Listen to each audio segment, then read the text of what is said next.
Ya, pasca kemacetan pada Sabtu kemarin, arus mudik di Jalintim Palembang Betun terpantau lancar pada Minggu 7 April 2024. Setelah pihak kepolisian melakukan langkah penyekatan terhadap sejumlah truk bermuatan besar.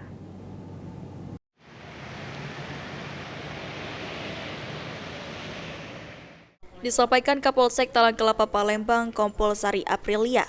Melalui SKB 3 Menteri, kendaraan truk bermuatan besar tidak boleh melintas Jalintim Palembang Petung dikarenakan akan menyebabkan kemacetan yang panjang.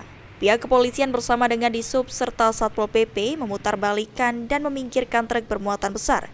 Kurang lebih sebanyak 300 truk bertonase berat dilakukan penyekatan. Untuk memutarbalikkan sudah banyak lebih dari 300 kendaraan yang bertonase besar.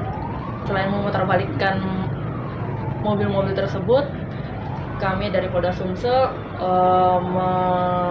memarkirkan dan mengantongkan mobil-mobil tersebut di kantong-kantong parkir rumah makan atau di terminal-terminal dan SPBU yang bisa memuat mobil tersebut untuk beristirahat sebentar hingga keadaan kemacetan sudah terurai sehingga mereka bisa dijalankan.